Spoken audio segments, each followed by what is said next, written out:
Greetings YouTube, LMS Tactical. You probably just saw my last video. I just turned the camera off and turned it right back on again. Listen, if you're offended by foul language, wrong video, wrong channel. This is just a quick reminder to my South African brothers and sisters that are in South Africa and or the surrounding countries, and for the South Africans that are in, of all colors, that are in surrounding countries, primarily the South African blacks that are in Nigeria and all the other countries that are around there.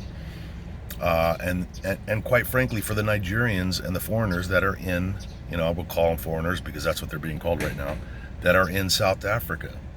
Listen, this applies to anybody that's at risk of being hurt or killed. Now, hopefully you've seen the videos I've posted and they haven't been taken down. Some are too violent for me to post here, but as you know, it's mayhem in South Africa. The government's not doing anything to step in right now. Too little, too late. But my message to you people that are worrying, and you know what, if I was not sitting in my truck here waiting for this family, if you missed it in the last video, it's Meet the Teacher Night at the high school, and the South African family that I'm sponsoring, their kids go to this school, so they're meeting the teachers, and I'm sitting in the truck trying to stay awake. My state of mind, I just lost my train of thought.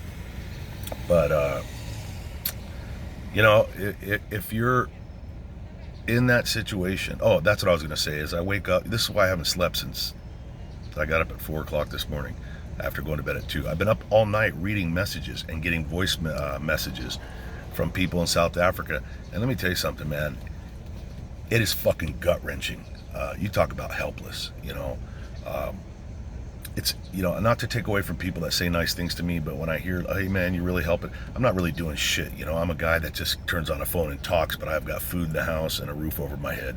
And I'm listening to mothers and fathers and getting messages and hundreds of emails from people who righteously are out of freaking food right now. And the local stores are all burned out or looted or both. And it's too dangerous to go down there and get something anyways. And their money's no good. They're out of money. They can't get to work. They don't have a job, blah, blah, blah. So, you know what, man? I'm just trying to tell you this, and this is a motivational speech, but I mean every word of this. I'm not jacking you around trying to pick you up. Live each day at a time, people. Do not give up. Do not give in. Do not start feeling the despair that this is the end of the world. You remember what I've said in many other videos. The end of the world comes for somebody every single day. Somewhere within 100 miles of me, somebody's being murdered or getting killed in a car accident. Within 30 miles, somebody's having a heart attack sitting on the shitter. So the end of the world comes to us all eventually. And it's not about waiting and worrying about the end of the world. It's about living the moment right now. And you people, when I say that, I mean people that are in South Africa, because that's what I'm focusing in on right now, and the surrounding countries. You are not the first people to go through times like this where your survival is in question.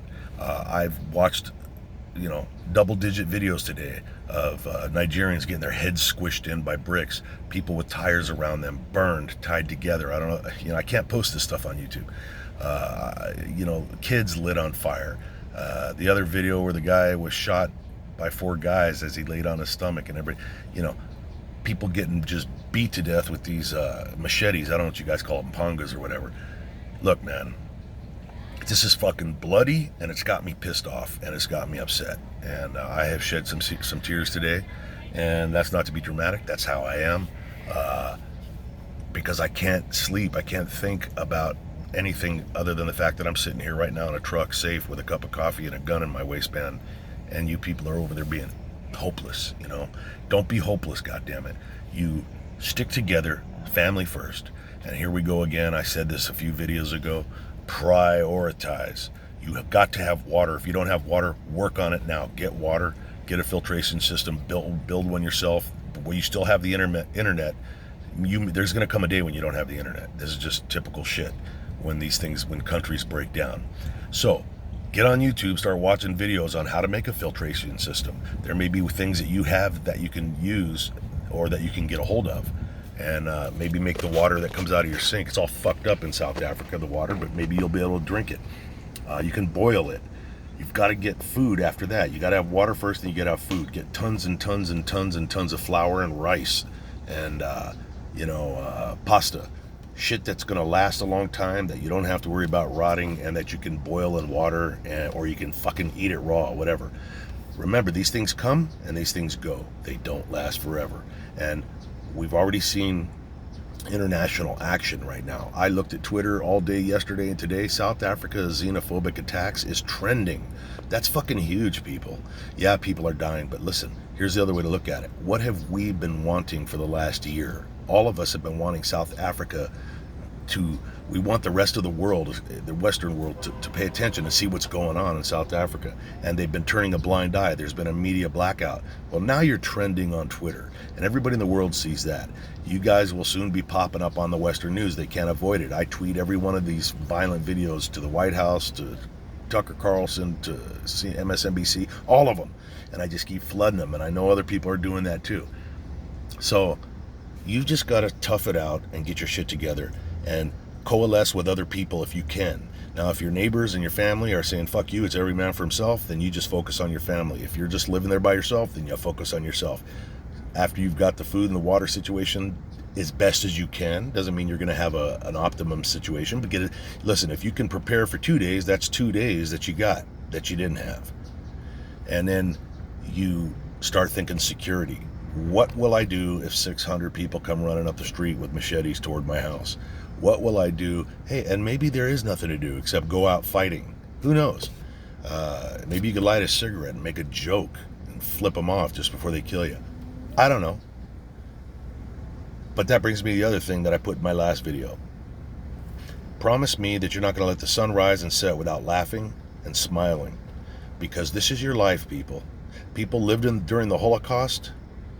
My relatives, not all of them lived. Most of my relatives died on my father's side. They died in Auschwitz and other camps in the Holocaust. But in those concentration camps, because a couple of my relatives lived, and the last one just died, he still had the number on his arm. They still told jokes. They still laughed right up. There were people making jokes on the way to the gas chamber. Okay, so I mean, you may call that insanity. But this is our life, and we're all going to take a last breath. Now, we don't want to take the last breath by some racist guy beating us to death with a rock or a machete. But if that's our fate, then so be it. We're going to the Lord. I'm a Christian, so I believe that we're going to the Lord. And you have got to make sure that you stay positive, stay motivated, man. If you're a woman and you're living alone, fucking remember where you're coming from. You're a Buddha Macy, man. Toughen the fuck up. Sharpen a stick. Put something over the door with a bunch of fucking grease in it, so when they kick the door open, it falls and they slip and you grab their gun and fucking kill them. Whatever. Just don't make it easy on people. And this doesn't mean that that's going to happen to you. So don't live in panic like, oh my God, my kids are going to be murdered and set on fire. Hey, my kids could be getting set on fire right now by some psychopath. I don't know. There could be a satellite heading toward this truck right now, out of control. Fuck it, I'm ready to go. I don't want to go, but I'm ready to go. And you need to be ready to go too, and start thinking about shit to enjoy each moment if you can. That doesn't mean you got to run around laughing like a lunatic, but if you need a laugh, picture me naked, on a treadmill. And if that don't make you laugh, then fuck it, you're already dead. So, but seriously, have a plan. Get people together that you can, that want to put their resources together, whether it's the young people for security and the old people for wisdom. Think back in history. What did your relatives do? What did your ancestors do, man, when they were fighting the fucking, the fucking British, or fighting the Zulus? This has happened before. It's going to happen again somewhere else. It's going to happen in my country. Maybe not in my lifetime, but these things happen in cycles. We had a bloody civil war here. More people died on one battlefield here in Gettysburg than I think died in fucking all of the wars we've fought so far. There's been a lot of carnage, and there's always going to, that's the life, that's life on this planet. You have very, very, very dark times, and then you have some good times, and then you go back into the valleys of shit and darkness. So grab onto the good times. And if there aren't any there, you fucking make them. But remember, these times, the more blood and the more violence we have, the closer we are to the end. I've heard rumors that Boko Haram is making threats. Is it just something to panic you? I don't know. You've probably heard it too. So Boko Haram, I don't know how to say it. The Muslims, they're in northern Africa. Look, if they're coming in to help their Zimbabwean brothers or whatever the fuck it is, you know what? That's a bad thing because they're killers. But there's a good side to it too, because if Boko Haram comes in there, guess what that's going to do? That's going to give a green light to other countries like the U.S. and Britain who are hunting these fuckers. That's going to give us the green light to get in there, and now we got boots on the ground. And you know what, man? The attitude's going to change real quick when you see a few fucking A-10s flying around and maybe an Abrams rolling down the fucking street. It's amazing how quickly people lay down their fucking weapons. But anyways, you guys stay positive. This thing's gone on 10 minutes and 40 seconds. I'm going to let you go. But I think about you. I pray for you. And don't give up hope. All right? It's LMS Tactical Mike. And I'm praying for you. My family's praying for you. Stay safe. LMS Tactical, I'm out.